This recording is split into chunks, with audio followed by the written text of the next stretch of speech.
here today with the WX800, which is this, not this. It's this. This is the RX100. So the reason I have both cameras here, right, is because they're both compact cameras by Sony. They both look pretty much the same on the outside. You know, flip up screen, you got the same sort of buttons, and you can't really tell the difference. But there is, but I'll tell you later. Disclaimer, I'm not a camera nerd, so some of the stuff I say is just what I found online. If it's wrong, please let me know in the comments. If you pick up these cameras, right, you can immediately feel that this is a lot lighter than this. So the WX800 is about 233 grams with the battery and the card, and the RX100 is over 300.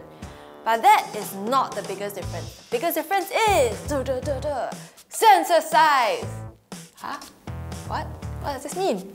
Okay, let me tell you. Sensor size. This has a 1-inch sensor, and this has a 1/2.3-inch sensor, which is about 40% of this. It's a lot smaller.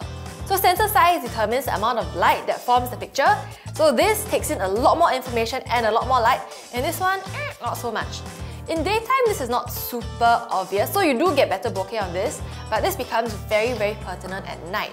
So look at these two shots taken from Marina Bay Sands. So the WX800 here, you can see it's very noisy, grainy, you know, fuzz. But if you look at this picture taken by the RX100, it does look a lot cleaner. Going back to the body of the camera itself, you do see that the WX800 is a little bit slimmer, and it also has a better battery life, 330 pictures or something versus 270 of this, so that's pretty nice. You still also get the flip-up screen here, so that, you know, you vlog, and then you can see yourself. It's also a touch screen, so you can touch to focus. What you don't get for the WX800 is this viewfinder. Sorry, the button very small.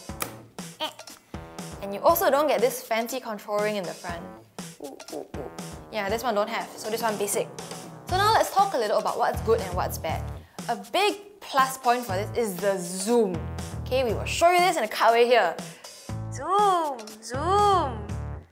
Zoom, zoom, zoom, zoom, zoom, zoom, zoom, zoom. Alexa's face. Ah! Oh, damn.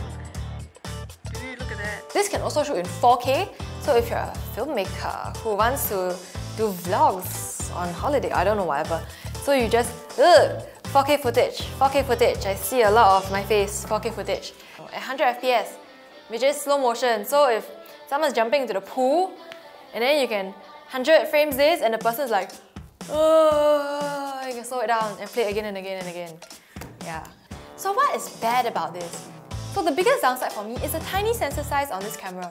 It's not as obvious in the day, but the moment it gets a little bit dark, right, or you bring it into a restaurant or you're at a concert or whatever, it's really quite obvious that the performance on this is nowhere near what you will get on this. In fact, the sensor on this is actually smaller than what I have on my phone right now, which is a Huawei P20. This actually has a bigger sensor than this. So yeah, the performance on this is but I guess that's why it's like 1/3 the price, or half the price. I don't know, I can't do math. Small sensor. Small is worse. Especially for sensors. One other thing about this camera, for all you camera nerds out there, is that this doesn't shoot in RAW. It only shoots in JPEG. And I see Ray's horrified face there, okay, because he's a camera nerd. So what this means is that all the image information that comes in the camera is actually processed and compressed into a JPEG format before you take it out. So if you want to edit it or recover it or whatever, the details aren't quite there. At least that is what the camera nerds say lah. For me, I'm like, JPEG the same, ha ha ha ha. So now we've talked a bit about these, let's go into the buy or not. WX800, $599. RX100 Mark 6, the latest one, $1,649. I would buy the $1,649 one. Why? Because the performance on this, right, the WX800, is a bit too similar for me, I feel, to what I will get on my phone. This can shoot RAW, this can have big sensor. This is something I would carry around with me all the time. So I don't feel the need to pay an extra $600 for something that I guess zooms a lot, but otherwise the performance is not quite there. I would, however, spend money on this, which is $1,649. It sounds crazy, right? But the performance on this is really unparalleled. It's Ray and Alex's, one of their favorite cameras. They love it, they shoot with it, la la la la la. And I can really see why. So buy the WX800. Maybe buy for your mom if you know your mom has a crappy smartphone. But buy this. I know the review's not about this, right? But it's a really damn good camera and you should take a look at this, guys. So between this and this, I feel like not worth the money. But between this and this, definitely worth the money. So Liz, out!